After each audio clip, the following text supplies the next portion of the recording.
kept the shelves in order while my superiors searched for weapons and whispers. The system trusted ledgers more than men like me. Each returned book carried weight I was not meant to bear, and failure had names attached to it. When the inspections came, I learned how quietly a life could disappear without a sound. By mid-1942, the German occupation of Poland had entered its third year. Warsaw, once the vibrant capital of the Second Polish Republic, had been hollowed out by years of repression, forced labour, and brutal retaliation. The city's infrastructure was under constant surveillance by the Gestapo and Sicherheitsdienst, while thousands of Jews and political prisoners were crammed into ghettos or imprisoned in the growing web of Nazi detention facilities across the general government. One such facility, the Mokotów prison, located in Warsaw's southern district, had long served as a criminal detention centre before the war. Under German control, however, it became a feared site of incarceration and interrogation, particularly for members of the Polish underground, suspected resistance operatives, and civilians caught in Nazi dragnets.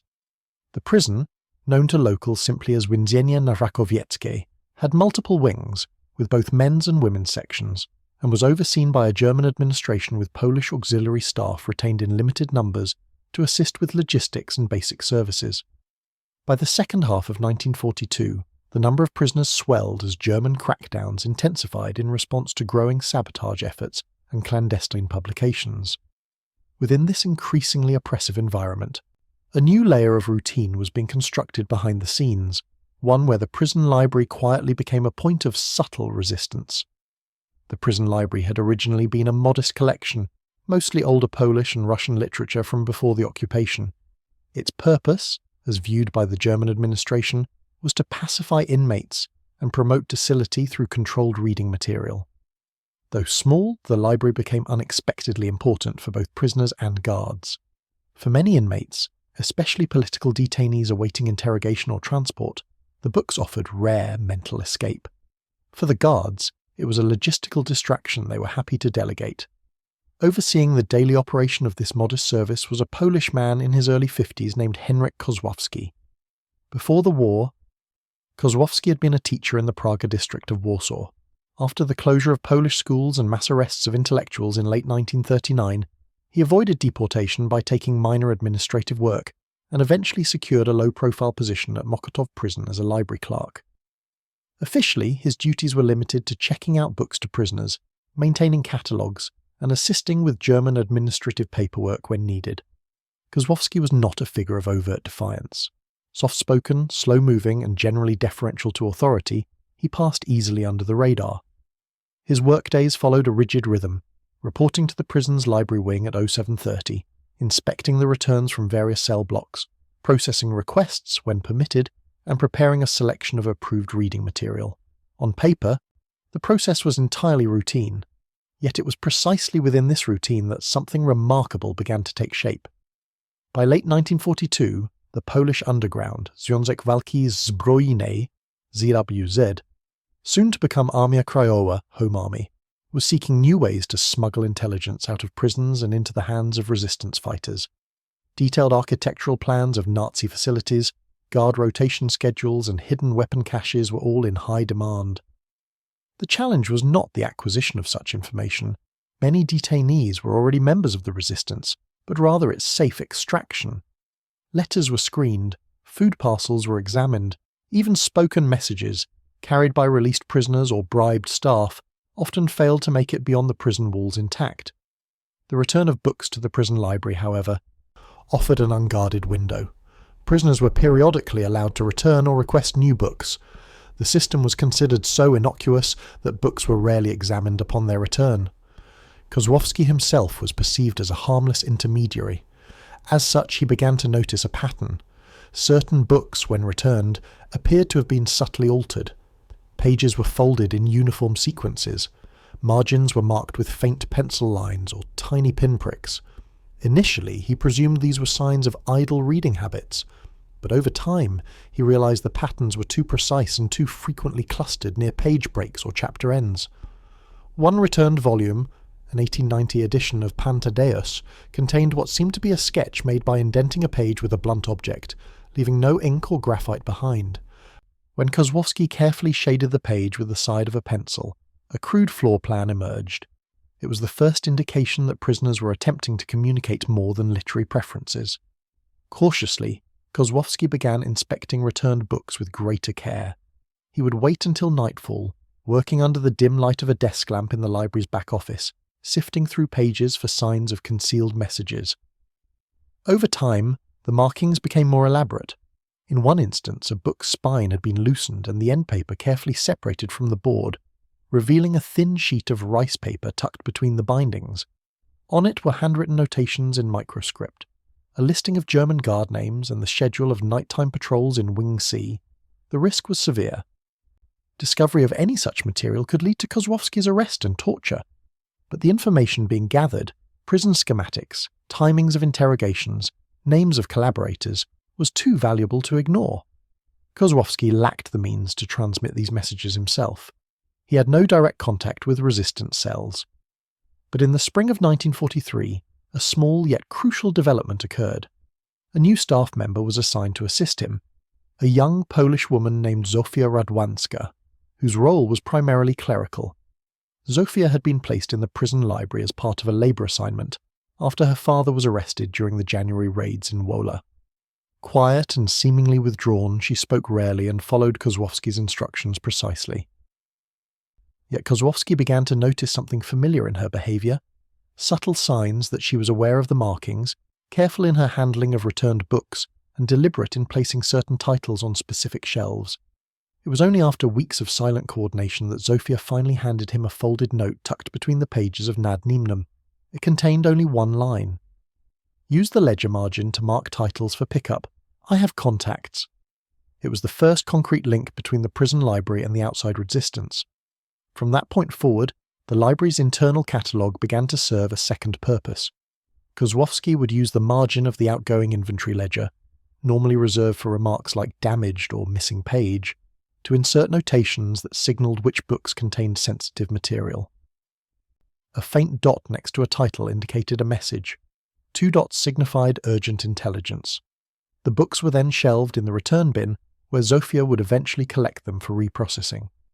Under the guise of transporting discarded or damaged books to a storage annex, she would occasionally carry the volumes out of the facility. But the system was not without flaws. Several times, Kozłowski noted books that should have contained information were returned unmarked. On one occasion, a marked book was mistakenly circulated to an unrelated cell block, where it was never returned.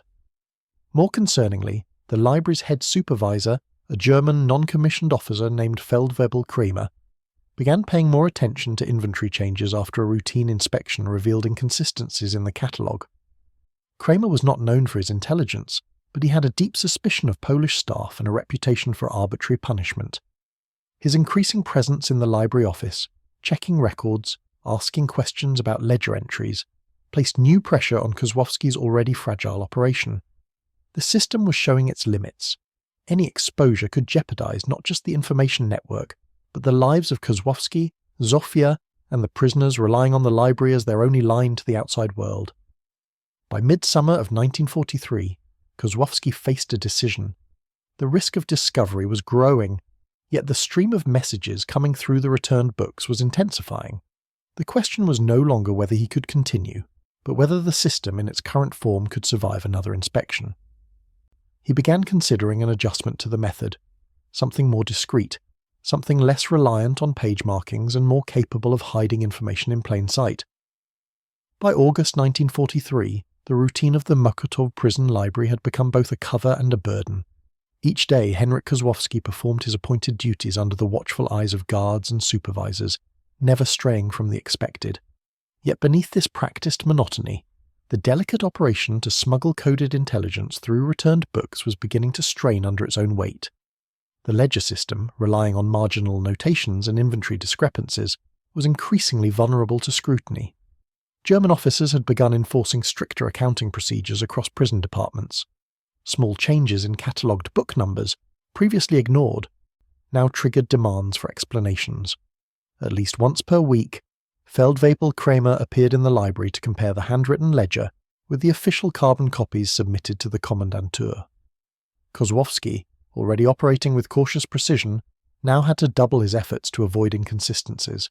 He erased and rewrote titles, mimicked handwriting styles, and aged ink lines to blend modifications with prior entries. But such measures only bought time. The most serious setback came in early September, when a heavily marked volume of Quo Vadis, which had been expected to contain a schematic of the basement interrogation block, was discovered missing from the circulation shelves. Kozłowski recalled it had been returned by a prisoner in cell 213, the same wing where resistance detainees were known to be concentrated. The book had been flagged with a faint dot in the ledger and was placed on the side table for later retrieval. But the next morning, it was gone. Panicked, he searched the library's bins, cabinets, even the wastepaper pile. Zofia confirmed she had not handled that batch yet. After 3 days, the book reappeared, placed awkwardly on the bottom shelf of a theology section. Inside, the margins had been scraped clean. The rice paper insert was gone. In its place was a crudely written note in German reading simply, "Wir lesen auch," we read too. It was a warning. Someone had discovered the system. Zofia's contacts confirmed through resistance channels that a prison informant had recently been transferred into the general population under German orders. His job, reportedly, was to monitor prisoner communication and identify any unusual behaviour among the Polish staff. Though his identity remained uncertain, his presence meant the circulation of marked or altered books was no longer a sustainable method. A decision was made. The system would have to evolve. Rather than abandon the operation, Kozłowski proposed a change in focus. Instead of encoding or inserting messages into existing books, he would begin selecting specific titles whose very choice, title, or return timing would signal coded meaning. For instance, repeated requests for Dostoevsky's The House of the Dead would denote a scheduled execution. Tolstoy's War and Peace would reference smuggled blueprints, while books by Jaromsky could indicate personnel movements. The new method would eliminate the need for tampering and rely solely on a shared reference key, memorized by a few trusted prisoners and Zofia herself. However, this adjustment required greater risk on Zofia's part. The codes depended on accurate record-keeping and precise timing. If the selected book titles were not removed and delivered outside the prison swiftly, their meaning would be lost. To aid in this, Kozłowski adjusted the checkout records to reflect these special loans and used scrap paper slips to signal Zofia on which books to remove from rotation. But by October, pressure on the prison staff escalated once again. A failed sabotage attempt on a railway junction near Warsaw had resulted in mass arrests. Dozens of new political prisoners were funneled into Mokotów, including high-ranking members of the Armia Krajowa. The Germans believed the operation had been coordinated from within Warsaw's prison system. As part of the crackdown, internal audits were ordered, staff were questioned, personal lockers were searched, and visiting privileges were curtailed. During this period, Kozłowski's access to the prison wings was sharply reduced. He was no longer allowed to distribute books directly. Instead, guards would deliver books upon request and return them to the library Dropbox, often haphazardly. This created delays and, more worryingly, eliminated Kozłowski's ability to verify who had returned which book. The chain of communication that had been delicately crafted over months was now fractured. With prisoner requests filtered through guards, it became impossible to know whether certain codes had been sent, received, or intercepted. More than once, books used as signal markers failed to be returned on time. In one instance, a volume of Sienkiewicz's With Fire and Sword remained in circulation for over 2 weeks before being returned without comment. When Zofia finally extracted it, the paper was damaged and the index page missing, a potential sign that it had been tampered with or confiscated. Kozłowski considered halting the operation altogether, but reports from Zofia's contacts suggested the intelligence received, though sporadic, had proven valuable. A floor plan of the interrogation chamber received weeks earlier had reportedly aided in a planned escape attempt from another facility. Even partial information, guard rotation estimates, surveillance blind spots, had allowed outside resistance members to time their efforts more strategically. Yet the strain was becoming evident. Zofia, always composed, began showing signs of exhaustion. Her daily trips to and from the library annex became shorter. She stopped speaking altogether when other staff were present, communicating with Kozłowski only through short written notes. One morning, she arrived with a bandage on her left wrist and avoided his glance when asked about it. That afternoon, she failed to remove a marked copy of In Desert and Wilderness, despite it being flagged twice. She later confessed she had been followed on her way home the previous evening and suspected someone had been monitoring her movement for days. It was clear that the window of safety was closing. As November arrived, so did the first snowfall. Kozłowski, bundled in a threadbare coat, continued to arrive at the prison library each morning. His routine remained unchanged. Papers sorted, bindings checked, records updated, but the margin for error had narrowed dangerously. At night he reviewed the day's returns in silence, knowing each book might be the last. One evening, he opened a copy of Norrid's collected poems and found a folded page inserted just barely visible between the binding and end paper. Inside was a small strip of blue paper, torn along the edge, no larger than a postage stamp.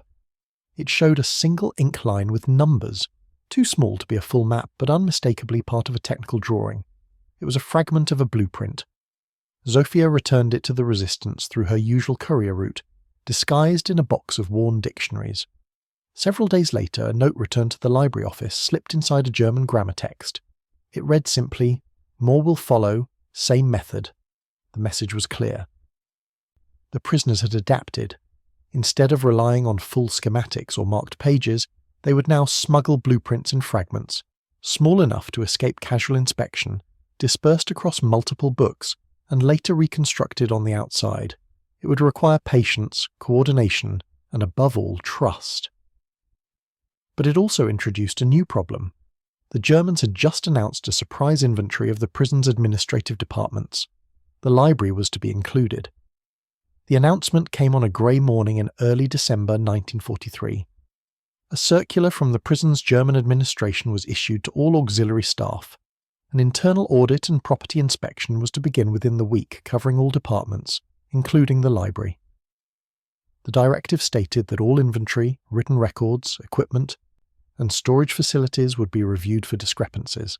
The stated reason was standard wartime accountability, but among the Polish staff few doubted the true motive. The prison commandant had recently received a stern rebuke from the Sicherheitsdienst, following a series of intelligence leaks believed to be tied to Warsaw area detention facilities. Mokotów was under suspicion. For Henryk Kozłowski, the news marked a turning point. The system he and Zofia had maintained, relying on coded title selection, concealed blueprint fragments, and coordinated extractions, was already fragile. An audit threatened to expose not just the materials, but the methods. If any of the altered books, hidden slips, or coded ledgers were discovered, the consequences would be immediate and unforgiving. Kozłowski sat alone that evening in the back office of the library, reviewing the stacks. Each book now posed a risk. Some, innocuous in appearance, contained minuscule inserts under their paste downs. Others had been marked repeatedly in ways that, though once subtle, might arouse suspicion under close inspection. Worse still, the ledger margin system, once a quiet innovation, now seemed perilously obvious. Though written in faint pencil, it would not withstand scrutiny if someone cross-referenced the entries with missing or rotated volumes. Zofia arrived the following morning without her usual satchel. She brought only a single note, folded neatly into her coat sleeve. It read, "Remove all ledger marks, burn loose pages, clean bindings, destroy Polish index." She didn't need to explain. It was not just the risk of arrest. They were now custodians of a broken pipeline. The priority had shifted from transmission to containment. Any traces of the smuggling system had to be eliminated before the Germans arrived. The library had to appear untouched, irrelevant, invisible once again. For 3 nights after the official close of working hours, Kozłowski remained inside the library long past curfew. He worked silently, systematically. First, the ledger margins. Using a soft eraser and thin blade, he scraped off every coded mark, re-inking the surrounding entries to obscure any smudges. Where erasure wasn't possible, he tore pages carefully, removing entire sheets under the pretense of water damage. Next, the bindings. He selected the highest risk volumes, those that had repeatedly cycled through resistance prisoners, and carefully inspected their boards and spines. If he found inserts, even fragmentary ones, he He removed and incinerated them in the small stove behind the filing cabinet. No records of what was destroyed were kept. At night, he poured the ashes into his coat pocket and scattered them in the snow along the tram tracks. Zofia worked in parallel, using her role as an errand assistant to carry out damaged or mildewed books. Under the guise of inventory culling, she removed nearly a dozen volumes over 4 days. These books, previously flagged for blueprint fragments or message slips, were either transferred to her network or destroyed. But even as they erased the trail, new fragments continued to arrive. The prisoners, unaware of the audit, kept the system active. One book returned from Cell 305, a well-worn copy of The Doll by Proust, contained a tiny rolled scrap of tracing paper wedged into the space behind the glued label on the inside cover. It showed a partial layout of a stairwell and corridor junction, with 2 squares labelled T and W. It was part of an expanding series of blueprints smuggled out over the previous weeks, believed to depict the lower levels of the prison's western wing. Kozłowski paused. He knew that retaining this piece would be reckless, but if the drawing was indeed part of a larger assembly, its removal might break a critical chain of intelligence. For the first time, he hesitated not from fear, but from the weight of personal responsibility. He made the decision quietly. Rather than destroy the fragment, he trimmed it into a smaller rectangle and affixed it to the inside flap of his worn pocket Bible, a permitted personal item rarely inspected by guards. It was a risky deviation from protocol. But it was also the first time Kozłowski had chosen, on his own, to directly carry a piece of smuggled intelligence. It was no longer just a clerical task. The risk had become personal. The inspection began the following Tuesday. 2 German officers and a civilian functionary from the General Government Ministry arrived in the early morning and began their review of the administrative offices. The library was scheduled for the second day. Word spread quickly among staff and tension hung in the air like smoke. Kozłowski spent the night prior in the library alone. The last of the ledgers had been cleaned. No hidden slips remained in the return bins. The shelf layout had been restored to its pre-war system. Titles that had once served as signals were now refiled according to original Dewey Decimal markings. The Polish language index, with its alternative references and circulation notes, had been burned entirely. When the inspectors arrived, Kozłowski greeted them with the quiet formality expected of a Polish clerk. He answered questions through a translator. He produced the cleaned ledgers, the paper supply reports, the requisition forms for damaged texts. One inspector asked about the book transport logs, why certain volumes were no longer accounted for. "They were removed due to mould, sir," Kozłowski said through the translator. Many of the oldest bindings had absorbed moisture during the November rain. The German officer examined a stack of recently culled books, sniffed the cover of one, then waved a hand dismissively. They did not search the stove. They did not question the absence of the Polish catalogue. They did not open the Bible. The inspection ended without incident. That evening, Kozłowski allowed himself a moment of relief. He opened the Bible, removed the tracing paper fragment, and handed it to Zofia without a word. She nodded once and slipped it into the lining of her coat. Later that week, word came through her contacts. The blueprint fragments were being successfully reassembled by resistance engineers in a secure location near the Żoliborz district. The structure being drawn was, as suspected, the basement level of Mokotów prison, an area believed to contain holding cells used for Gestapo interrogations and temporary detentions before executions. The accuracy of these blueprints could not be guaranteed, but they were already informing preparations for a possible prisoner extraction operation being planned for early spring. For Kozłowski, the work continued. The library still opened each morning. Books still returned, sometimes unmarked, sometimes simply worn. But the meaning had shifted. No longer just a service, the library had become a lifeline, subtle, vulnerable, but enduring. And he now knew that each book returned might not simply be a request for knowledge or comfort, it might be a message waiting to be found. By early January 1944, Warsaw stood under a thick winter fog. The city's resistance cells were operating under increasing strain, as surveillance networks expanded and arrests became more surgical. The Gestapo's grip tightened, not only on the street corners, but also in places once considered peripheral to security concerns. Prisons, particularly those in Warsaw like Mokotów, were being systematically audited for signs of internal compromise. Inside the prison, Henryk Kozłowski resumed his quiet work in the library. The audit had passed, but the sense of temporary reprieve did not translate into ease. If anything, the absence of consequences suggested the Germans were recalibrating rather than retreating. Reports filtered in through Zofia's channels.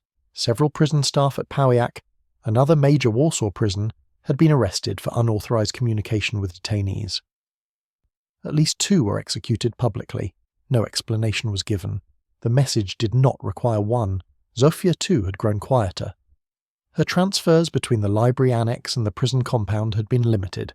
She now made fewer courier runs, and when she did, she used alternate routes and rarely carried more than 1 or 2 volumes.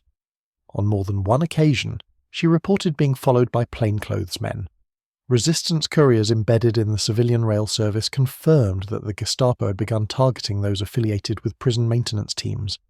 And yet, the smuggled fragments continued. The blueprint operation, now reduced to isolated drawings tucked into borrowed volumes, relied on total discretion.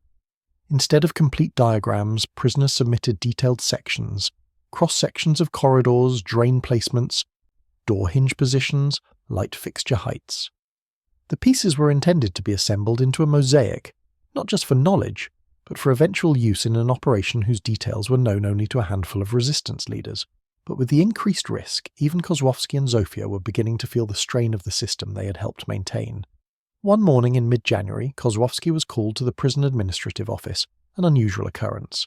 He was greeted not by Kramer, who had previously overseen most matters related to the library, but by SS Untersturmführer Alfred Röpke, a man known for his involvement in interrogations. Röpke was younger than most of the guards, impeccably dressed, and fluent in Polish, an unsettling detail in itself. He did not begin with accusations. Instead, he gestured politely and asked Kozłowski to sit. The conversation that followed was precise, even cordial. Röpke asked about the library, its hours, inventory methods, staff duties. He inquired about Zofia Radwanska, her attendance record, her background.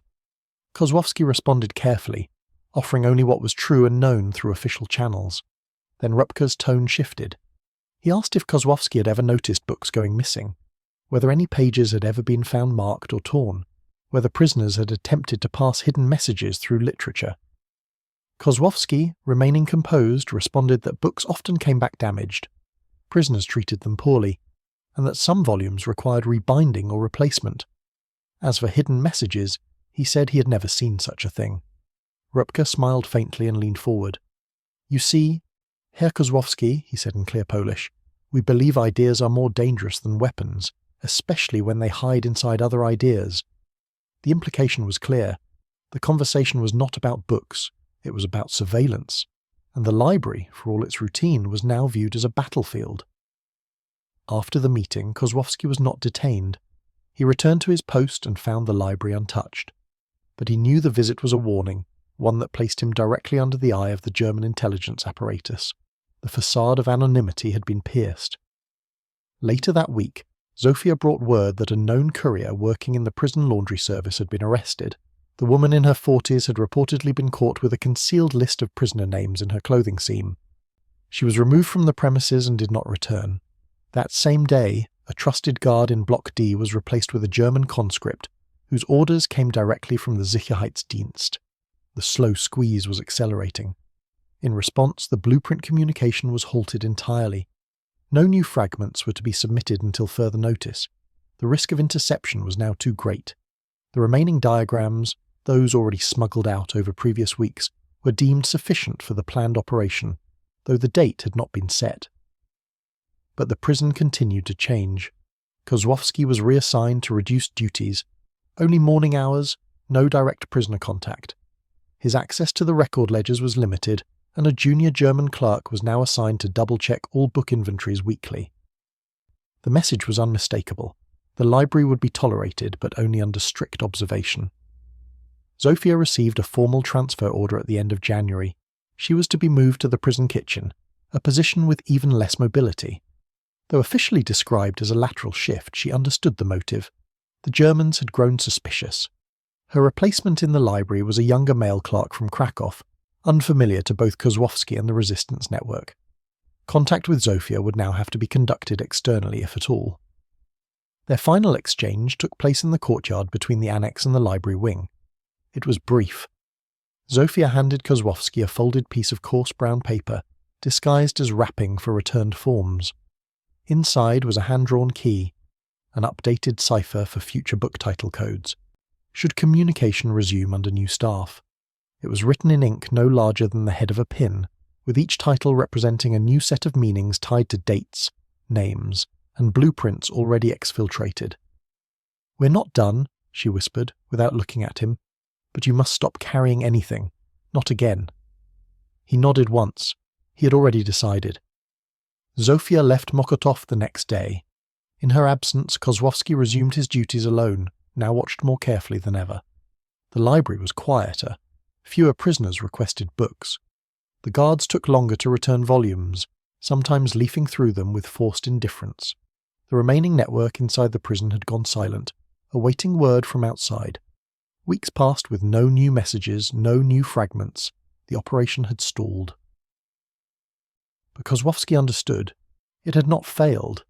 It had simply moved beneath the surface again, where so many acts of resistance survived, not in explosions or escapes, but in the quiet safeguarding of information and the refusal to surrender ordinary routines to fear.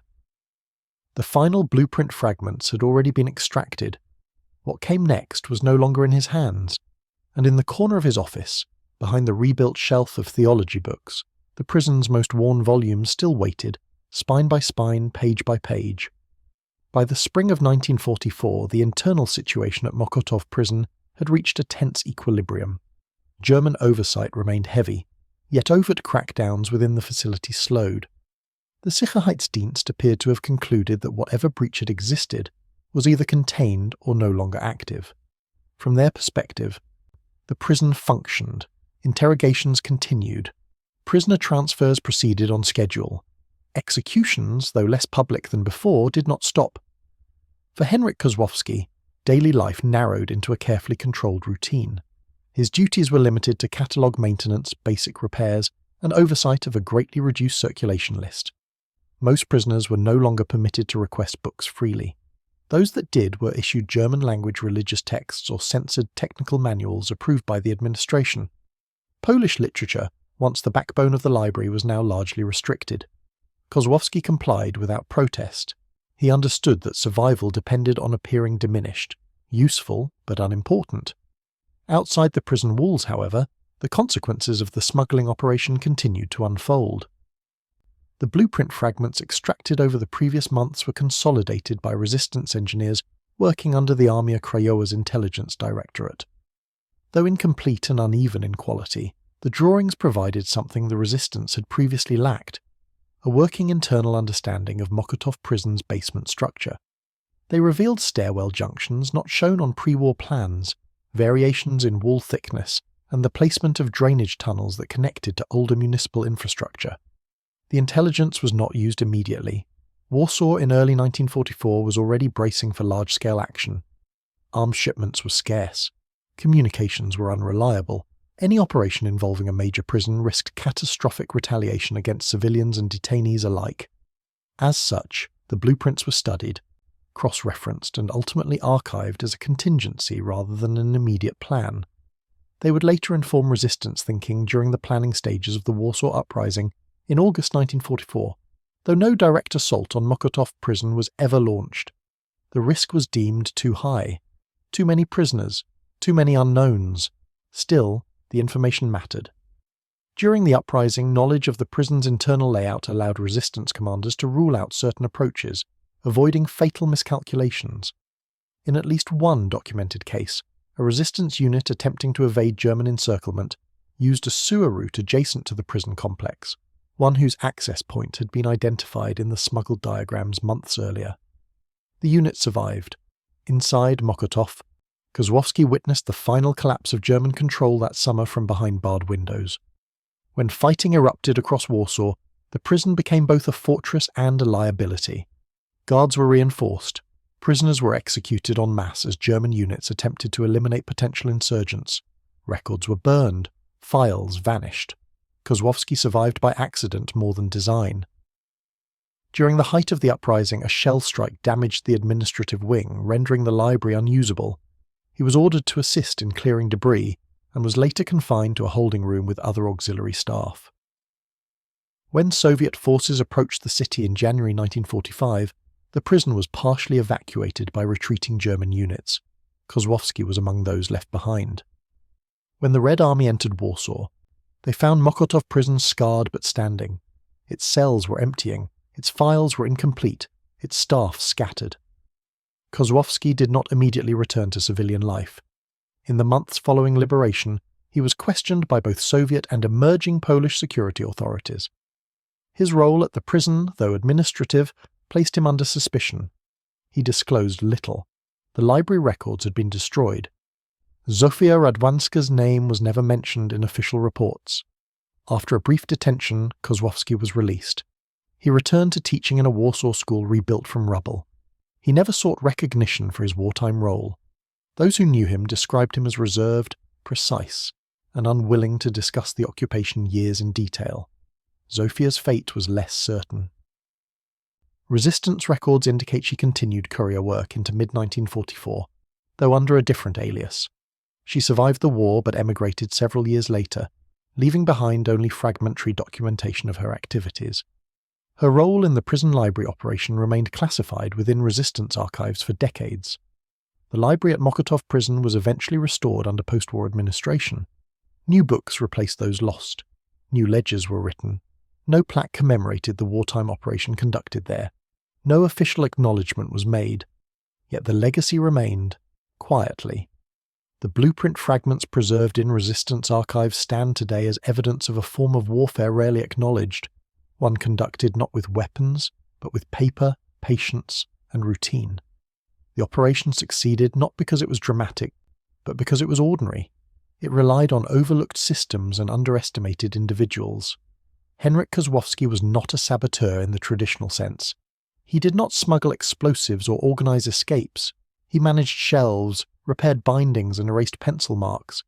His contribution lay in understanding that even under total surveillance, there are spaces power fails to see, especially when it dismisses the mundane. The books he handled passed through dozens of hands. They were searched rarely, if at all. They moved where people could not, and within them travelled information that survived inspections, audits, and occupation itself. After the war, Kozłowski donated several surviving volumes from the prison library to a public archive. None were marked. None contained hidden messages. To a casual observer, they appeared unremarkable. But in their pages lived a quiet truth, that resistance does not always announce itself. Sometimes it returns itself to the shelf, waiting patiently to be read.